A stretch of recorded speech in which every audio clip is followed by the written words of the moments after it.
Welcome to Sex, Lies, and Blank Pages with our special guest, Tara Conrad. Welcome. Welcome. You.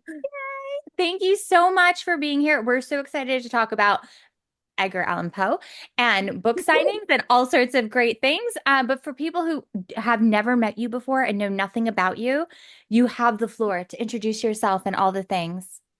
All the things. Wow. Well, I'm Tara. Obviously, I'm a romance author. I don't know what to introduce. I know it's so Um, hard when people put you on the spot like that. It's like the worst introvert. boring. Like, Let's see. I'm married. I have 4 adult kids. I'm a Nana. Um, Ooh. yeah, we have a little boy and a little girl expected in a few weeks. Congratulations. Was it Thank you. 2 weeks before the book signing? Is that right? Or is it 1 week? No, 2 days before the book signing. Oh my Yeah. gosh. Yeah, she's due July 29th. Oh my gosh. So good luck. it might get really interesting. I have a series of spicy books, and then like Willow said, my new books are Edgar Allan Poe retellings. Mhm. Love I that. know, that's- right? Yeah. It's so sexy. I'm very excited now. So Yeah. I know my first question for you is probably multifaceted and it might take the entire like episode to even talk about it, but what is it like putting on a full-blown signing? Because this is a massive undertaking, is it not? It's totally crazy. Yeah. And it's on my husband's fault. This was his idea. George. Really? You came a little closer and you can get your hand in there. He's getting ready to take the dog to the vet. Ask So first the name of your signing and where it is, and can you give like our yes. listeners a little background? I can. It's Electric City LoveCon. It's in Scranton, Pennsylvania. Oh, my neck of the woods. Oh, yay. And so that's exactly why he had the idea, because we're literally 2 hours from everywhere. Mhm. You can get here, New York City, Philadelphia, Pittsburgh's a little farther, but all the major areas, we're like 2.5 hours. So we're having it at the Radisson on August 2nd. August 1st, they're sold out though. We have 3 featured author dinners. Willow's one of them. Hey. Dakota Willink, who's also one of our major sponsors, is one, and Aletha Romig is the other. I love her. So that's gonna be really fun. Small groups of readers getting to hang out with their favorite author. And then on Saturday is the signing. We have over 100 authors signing. Tattoos. Yeah, we're doing tattoos. But yeah, it's been a huge undertaking. So many working parts. I'm really lucky to have most of my kids joined in and took over different parts of it. So everybody's pretty excited about it. What has been your biggest challenge so far, do you think? The venue. Since we signed, the venue sold. We're on the venue itself is beautiful, but it's sold, so that changed a whole bunch of things. We're on our 4th rep for the venue space itself. So it's just been constantly starting from square one and re-explaining everything because they had no idea what I was talking about. So that's been challenging, just constantly going over it again and again and again. That is, I would probably like if you were a bride and you were planning a wedding and the venue sold and then you had to like that's kind of the way that I think about putting on a signing. It's We like were there the one day when a bride was there and she's meeting her new consultant like 2 days before her wedding. I'm like, Having a meltdown. You go with them because that's more important right now because you could just see the look of horror on her face. But yeah, that's kind of what it's been like. One person says one thing and then the next person says another thing. And then the authors are expecting one thing because that's what we told them. And yeah, so it's been kind of crazy, but I think we have a good handle on it.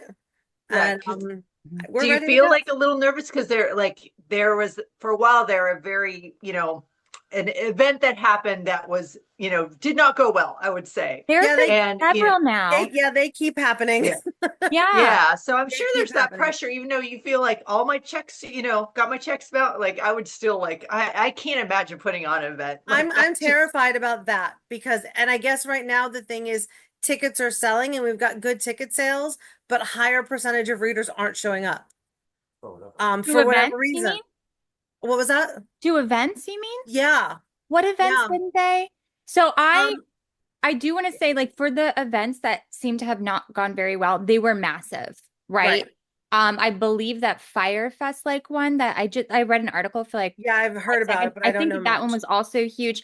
Like, but this one is manageable. So I just want to put Yeah. good vibes out there. Of Right. yeah. Yeah. Um, but I didn't mean to interrupt you. What No, was you're fine. You're yeah. fine. I don't know the events in particular. Just talking to other event hosts, they're saying they're seeing higher percentages of ticket holders not showing up and nobody knows why. And that's scary because where I'm saying, okay, we've sold like over 300 tickets. Like, what if 10% of those people or 20% don't show up? Then what? But I mean, that's one of It'll be those all things I right. have to breathe. That's out of my hands. Mm-hmm. We can sell them the ticket and we just have to hope that they're excited enough to come. Mm-hmm. But yes, I'm terrified. Totally terrified. But I think that it's going to be fun. We've got some really cool activities we haven't announced yet. Is there Um, anything that you can spell? Any T you can spell on I the can. podcast? Yeah. So Friday night we're doing Romance on the Run. Mhm. Did you guys know The Amazing Race Yeah. Yes. TV? Yeah. So we're doing like a really scaled down version of that. That's Romance on the Run. So it's first Friday in Scranton. So like the businesses stay open a little bit later. And by that I mean like 9:30. That's my bedtime. I'm like, whoo, that's late. That's good. That's That's really big. nothing's They set some closing yet. tables outside at the restaurants and it feels like a big city for a few hours. So we're gonna have there's some businesses that are so excited to be part of it and do clues and have New bookstores in the yeah, there's some new bookstores in the area, some new indie bookstores. So we're gonna have the clues and our teams get to kind of roam around downtown Scranton, getting their next clue. And I guess I can just if I'm spilling it, I may as well spill it all. The first place team gets VIP tickets. So Hey, that's Oh, yeah, so I think that that's fantastic. going to be fun. I'm hoping, the readers that are in, or maybe readers that didn't know that they were coming, can come out and have fun and hopefully score themselves some VIP tickets. And we have some other prizes for second and third place. But we're hoping that that's fun and something kind of engaging and different. I So never heard of that done before, so that is really cool. I have I some love creative Santa family Yeah. members here. I also Love- love the idea of the tattoo, like having a tattoo artist there. Is Yeah. there like an event tattoo? We're hoping so. We've been talking with them. They're really chill. It's like, yeah, we'll get the board out and we'll let you know. I'm like, I need to know now. Because I would like there to be an event tattoo. I Yeah. think that would be really fun. So I'll have to get back to you on that because I don't have that answer yet. So Willow, I expect to see the it on your ass. Like I know, right? Well, I was just thinking, I only have the one. I have XO on my Yeah. wrist that I got after a book signing with Monica Robinson.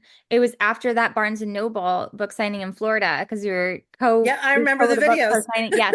And this is the only one. You But need to start catching up to us. yeah. I know, I'm like, dude, don't get me calling around needles. We're like, We're like, yes. I'm the same way. I'm like, where? Just but we want somebody to get a tattoo and video it because I think that would be the best content ever. Oh, definitely. Yeah, maybe even sign the book while you're getting it if you're not getting it on your arm. But I think that would be the best. So I'm really hoping somebody, maybe Willow, volunteers to do that. We'll see. Sean will probably lose his mind. He is not. He loves that. I love this for me. He loves that for me. If my sister-in-law's coming though, I could see her doing it. She freaking loves tattoos. Yeah, So, they're really we'll see. relaxing. Yeah, So. and if I have somebody else there with me, who knows what might happen. just get Willow just a little more champagne. We'll see where I know, your right? decision goes. Yeah. Just like, sure, right across here. Like, Yeah. oh my God, that's fun. It's gonna be like, note, never let Stacy and Colleen near her. I know Sean's gonna be like, a memo, no. Yeah. So how do you juggle writing and doing events? Like, to me, I feel like one would just absorb, especially an event would just absorb all of your time because you'd feel like, okay, today I set aside to writing, and then of course something happens or something like that. I So don't juggle. That's the Okay. problem. I don't know how to juggle. That has been second to working with the venue, that has been the biggest Struggle. hurdle for me, the biggest struggle, because especially now, like we're 2 months out, I'm trying to write my next book that is supposed to come out before Christmas. And like every time I sit down to write, there's an email or there's a down like a message, and oh, I have to do this, and oh, I forgot about doing that. So that's been really, really hard. I am not good at multitasking. I am not good at organization. That is all my husband's job. I'm not even allowed to touch spreadsheets anymore because I did, and I screwed up and deleted people. And then I'm going back to authors going, you were coming, right? Because I screwed up the spreadsheets. So that has been really hard. That's a struggle. And I think I fail at it every day. No, I think But delegating, one thing that you've said repeatedly is your delegation. And I'm yeah. learning how to do that more now. Of just Yeah. take this and just do it and don't come back to me with it unless Mhm. yeah, and our volunteers, we are really lucky with the volunteer group that we have. One of them was a former Barnes and Noble manager. And she is like organization expert and event expert. So I really think it's the people that we've surrounded ourselves with. That's the only way we're surviving. Mhm. And I also don't think it's a fail. I think that's a misconception that we all just are doing all these things so beautifully. I'm like, most of us then would be failing. Like, I'm definitely not like, I'm obsessed with writing. Says, like, I can't say I have a balanced life. Nope, I think not at all. very much writing the rest of my life, 1%. Yeah, my Mhm. husband tells me I have to give myself grace because I never do. Yeah. Um, and yeah, so I say failure. He says no, just we hit a roadblock and we'll figure it out. Um, Mhm. so I yeah, agree with him. I do. yeah, He's got a good head on his shoulders. I he think does. yeah. He knows what he's talking about. Yeah. He does. So yeah, I need to often take a step back, and he'll tell me just go sit and write and we'll take care of the rest. Mhm. So Mhm. this is a learning experience for me too. I'm learning how to not, we're indie authors, we're in control of everything. Mhm. And I'm learning how to not have to be in control of everything. It's the best thing in the whole wide world when you like it was the hardest thing for me to Yeah. do when I started because I had everything under control, spinning every wheel myself, seeing how I needed to do more of this and do more of this and do more of this and doing everything myself. And I was so resistant to letting Sophie, my Which now you literally can't function without girl. literally, yeah, her and Sean and like allowing space for them to come in and take things Yeah. and literally Sophie was like, I'm taking all this and also this and this and this and now you go do this. You know? Yep. Yep. And yeah, it's the best feeling in the world. And I think you have a great team around you just on the daily. The way that we met was via Barnes and Noble Yeah. sign. Yeah, and Yep. you invited me to one, and you do them spectacularly. And we just wrapped up the Love and Bloom Barnes and Noble tour, so you have background in a lot of this. Yeah, and I Yeah. think it's going to be brilliant. I think you're just very hard on yourself sometimes, which is a natural. Yeah. It Mhm. is. Yeah. I want it to be perfect for everybody. Mhm. Um, and perfect is this. I'm an only child, so perfection is my thing. And I'm learning, and I think LoveCon has been a big step with the learning that perfection doesn't have to mean nothing went wrong. Um, Correct. it Oh, could that mean is a and look great, very that could be the different. tattoo. No. Yeah, I'm learning that it can mean and it can look very different. It doesn't have to be like when I was, getting my degree, I had to get hundreds. I had to have a 4.0 and I drove myself insane. Um, and I swear I had one professor who purposely wouldn't give me that because he knew that that was the standard I had for myself. So he would find I suck at commas, so he would find my commas. And I drive us insane. I drive us insane. Yeah. So yeah, so I'm learning that perfection is going to look different for every author there.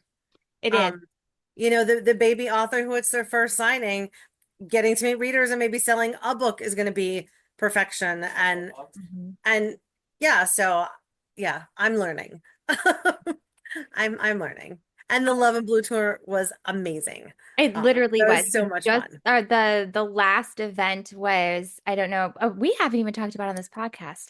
I should just Oh, well, like we really should. But the last event that we did was Barnes and Noble on Fifth Avenue book signing in Manhattan.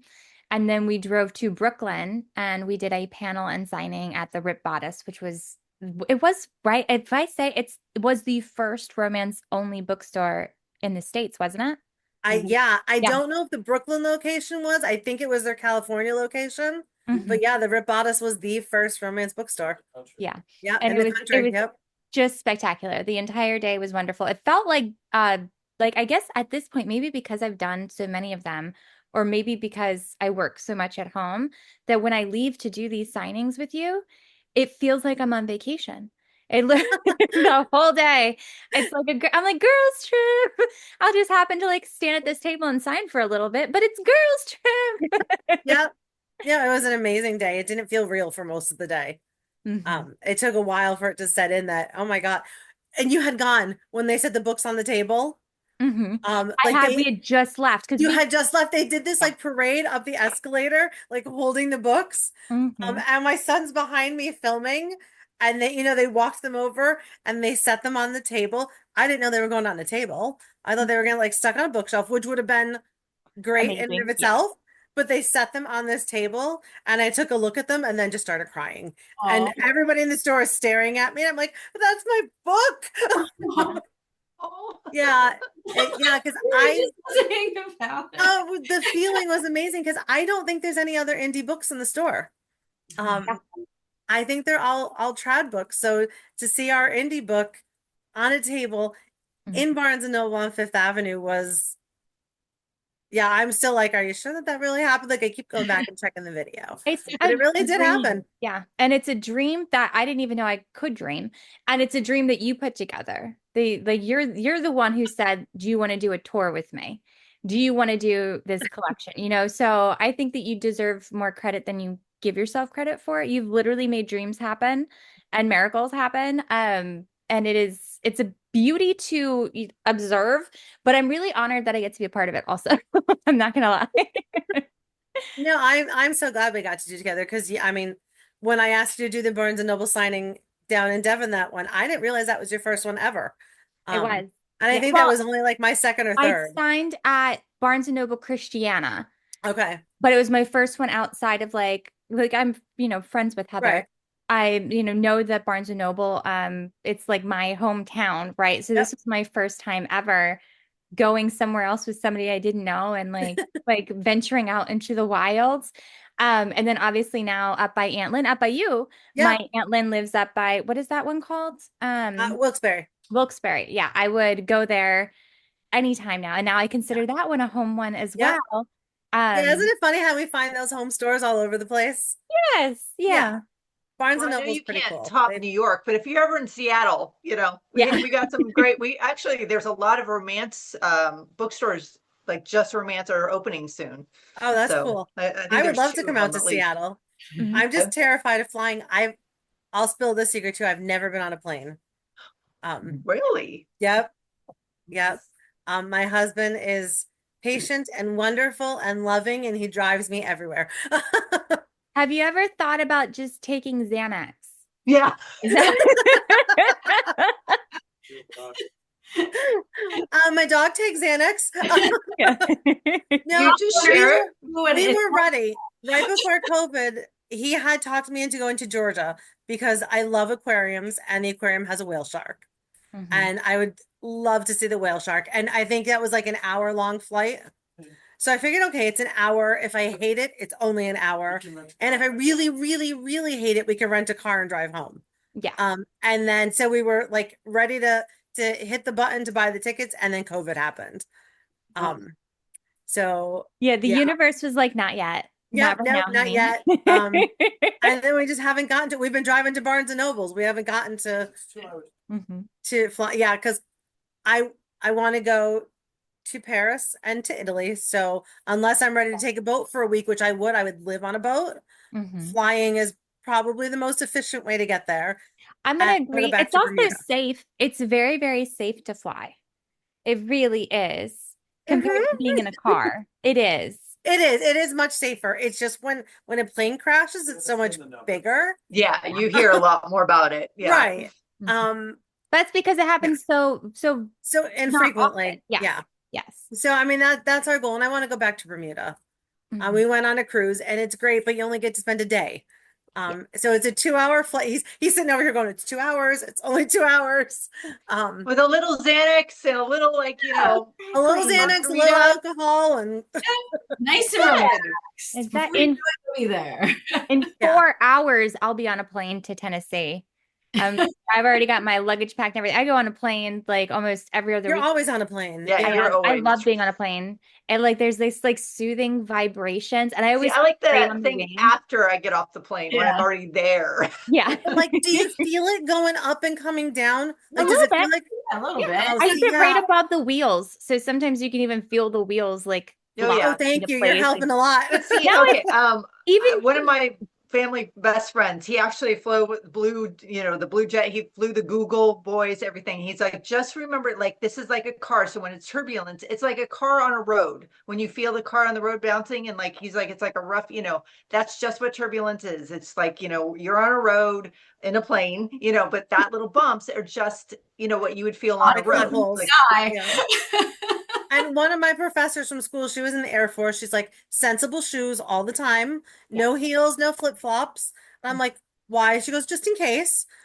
Because I guess when the plane crashed on the Hudson, Mhm. the captain said that was the hardest part was the women who didn't have sensible shoes on.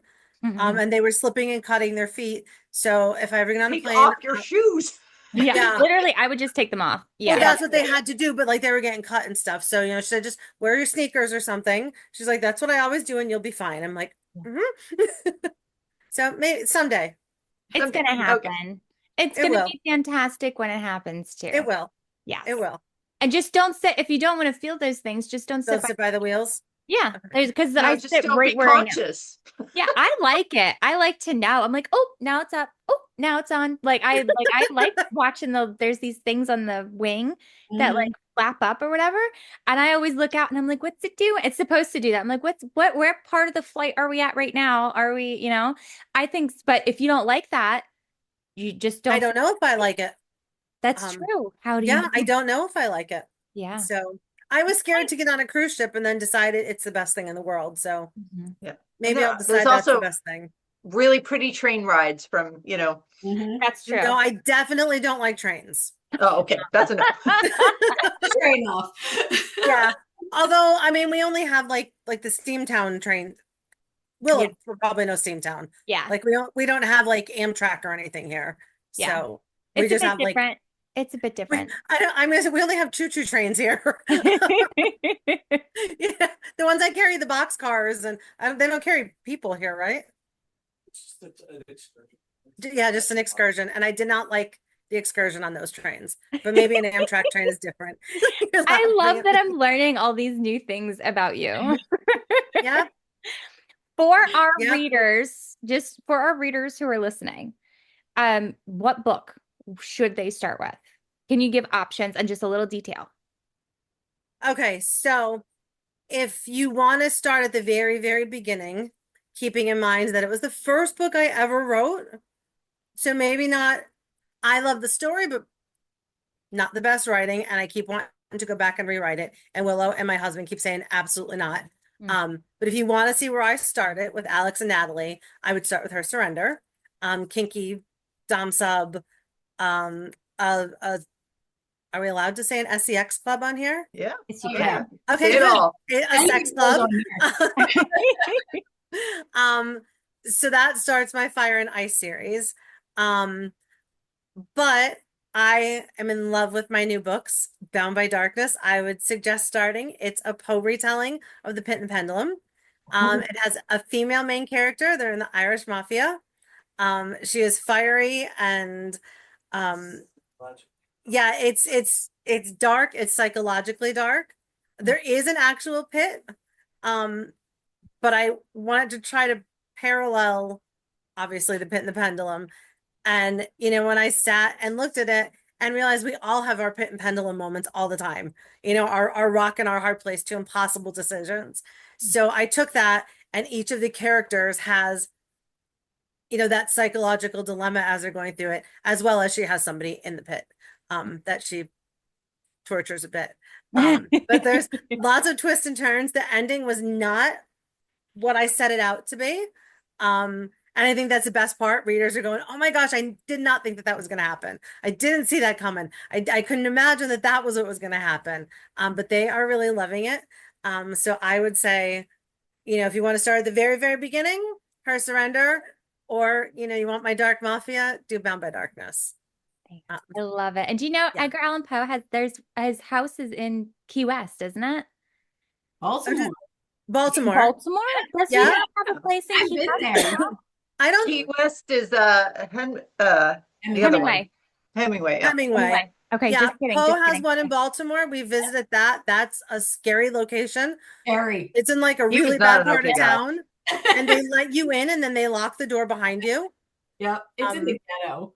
Yeah, And it didn't is. he love his cousin that was underage for a long Yeah, time? his I mean, first he was wife not was an okay guy. Yeah, his first wife was like 13 or 14. Yeah, and it was his cousin or something. Oh Yeah. yeah, his story is really twisted. Yeah. I But still love him.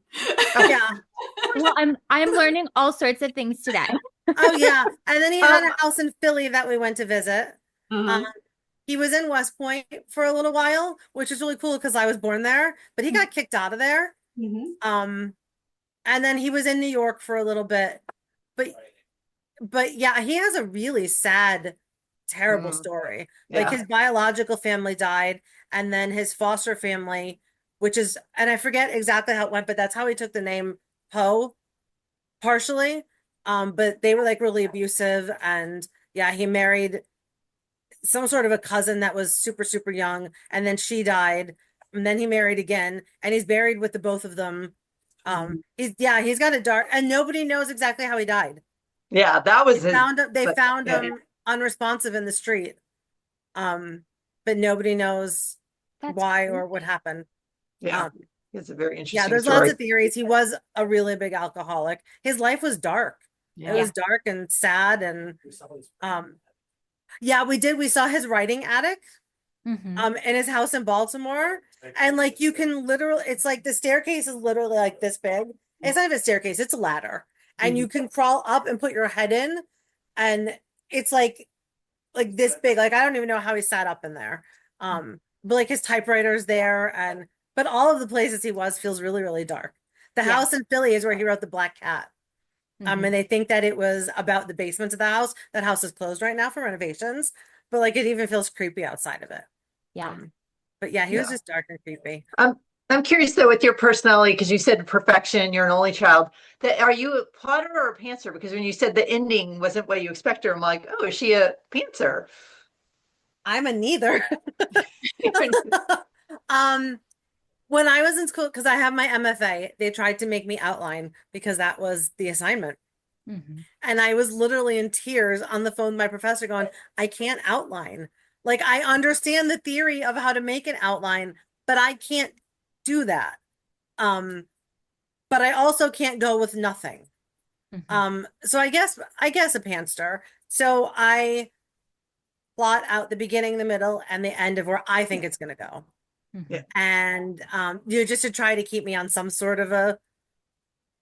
I think every pantser, I'm a pantser too, that you need some form of like, okay, there's a skeleton barely structure there, but at least I kind of have an idea. And then I kind of know where I need to get and where it needs to end. But then the characters have a habit of doing their own thing.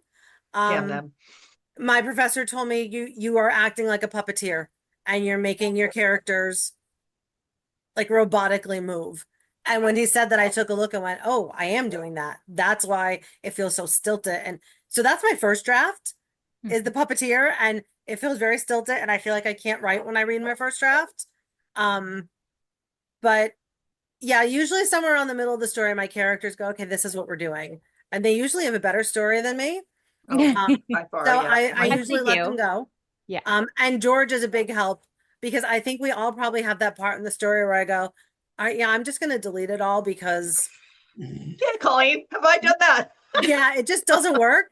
And Check I it did all. that It's all once and garbage. deleted it. And my husband went, "What did you do that for?" Because it was awful. Um, and he went, "No, it wasn't. You just got stuck here." So I've learned, don't delete it, copy and paste it into a different document and save it just in case, because I'll go back now and take pieces of it. But George is my characters are stuck and I don't know what to do. And because God love him, he listens to me read the first draft over and over and over. And he unsticks my characters. He usually has me kill somebody off. And that usually fixes everything. Um, so yeah, being a perfectionist is weird with not having a plan.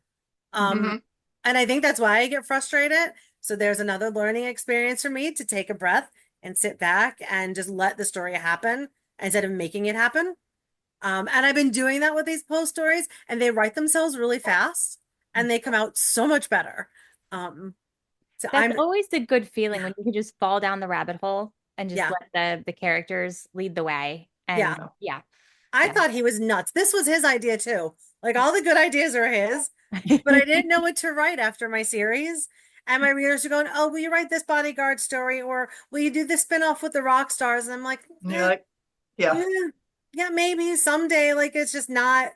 I said to him, maybe I'm done. Maybe that was it. And he was like, no. I'm Mhm. like, well, I don't know what to write. I don't want to write the bodyguards, and the rock stars feel boring. And we were in Baltimore. We were down there for Dream and Dirty in Maryland, and Dream and Dirty in Baltimore, Dream and Dirty in Maryland, one of them. But it Yeah. was in Baltimore, and we were crossing the street, but like right at the harbor, back to our hotel. And Willow knows the story because I've said it. A car like came flying around the corner and threw a liquor bottle out, and it like smashed in front of us. And he looks at me, he goes, "Do a Poe retelling." And I'm like, "I write romance, George. You know this." And he goes, "Yeah, make it a romance." Mhm. Um, and I legitimately thought like he was sober too. And I'm like, he's lost it. Like Poe and romance, like what the heck is he talking about? He goes, "Just try one. And if it doesn't work, then we'll figure it out." And I wrote Beneath the Shadows in 2 months. Mhm. And that was like, I And had to you say write part out. long. You Yeah, write that one came out long. My other books aren't that long, how but that long? one ended up at like 150,000 words. And I Mhm. Oh, had okay. to take Whoa. out part and make it a prequel because Yeah. it was too long. Yeah. But that seemed to like turn everything around. Readers Mhm. really, really loved it, and they loved Bound by Darkness. And I can't wait for my Christmas one. Yeah. Um, nobody, well, I guess if they watch a podcast, they're gonna know I'm writing it because Yeah. nobody knows I'm writing it. Um, it's got like some paranormal aspects to it. Because did you know that Christmas stories used to be ghost stories? Kind of. Yeah. Like all of them? Yeah, the history of Christmas stories. So there's that one Christmas carol that we sing, and Tales of Ghost Stories and Christmas is Long, Long Ago. Mm-hmm. It's the most wonderful time of the year. That's the one it is. Yeah. Mhm. And I never like listened to, like you sing it, but I never listened to what I was singing. And I wanted to do a Christmas book, but I'm like, "But George, I don't write Hallmarky." Mm-hmm. Um, and so he goes, "Well, you know the history of Christmas stories." And I went, "No, I don't." And we looked it up. They used to be ghost stories. So 1 minute. Well, look at Scrooge's one. I mean, Right, Yeah. that's a full ghost story. Yeah. right. And so they used to sit around and tell ghost stories before Christmas. So I'm like, I all know right, well that works. I know the orbs on trees, like ornaments, they were witches' balls. They were Oh, really? pagans for protection would make the glass balls, and it was supposed to protect you, and they would put them on the trees during that time. So it was supposed to be for protection, Oh, not wow. like decoration that randomly we're just going to put glass balls onto a tree. Right. And That's nobody knows where why the we're doing origin it. comes from. Yeah. Mhm. Yeah, so I guess I'll spill this tea too. Um, I'm doing a retelling of The Raven. Oh, Ooh. Um, of course.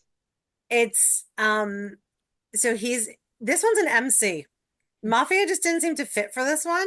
And again, George goes, "Do MC." And Yeah. I go, "Okay." So he's a widow. His wife died, and through the book, like paranormalish things happen, and Mhm. obviously it's her. And she's basically bringing to him his new love interest, and he's Aw. resistant because he loves Her. his dead wife. Yeah. Um, and so towards the end, when it all starts to come together, she's going to reappear to him. And so yeah, dark, but it's going to be an emotional scene, and she's going to let him know that that was her the whole time, and like pointing out the different things, and then he'll live happily ever after. So I love that. I always told Sean that if I go before him and he dates other people, I will stub a bitch's toe. And that's Yeah. he knows, not that one. I Yeah. don't like that one. She's always going to be stubbing her toe. Yeah. So, and the new girl in it, when we were at the Rip Bodice, because I couldn't come up with this girl's name, because there's my other issue is trying to pick a name that feels right, and nothing was working. So I just keep writing like name in capital letters. So a girl came through the line, and her name was Astra. And I'm like, I love that's that. my character. I said to her, can I steal your name? So like, she gave me her little post-it note. And she's like, I will follow you everywhere. And I said, okay, and you will be my new character. So the new girl is Astra, and I it's called love it. Raven's Gift. Raven was his ex-wife, well, not ex-wife, dead wife. Yeah. So that's my Christmas ghosty story. That's coming out. That I is love it. great. So you have 1,000,001 things coming up. Yeah. And I Yeah. love it. For all of our listeners, where can they follow you? You can follow me on Facebook, TikTok, Instagram, Threads, What are your Lemonade. handles? It's all at Tara Conrad Author. I love it. That's brilliant. I wish that all of mine were the same. They're like all different now for various reasons. It just happened that way. Yeah, and I guess I just looked out and it was available everywhere, so Yeah. I took it. Perfect. Yeah. Perfect. Well, guys, if you're listening still, like, follow, subscribe, share it, do all the things. All of them. And yes, all of them. And we will see you guys next time. Thank you so much for coming on and joining us. Thanks for having me. Bye. Bye.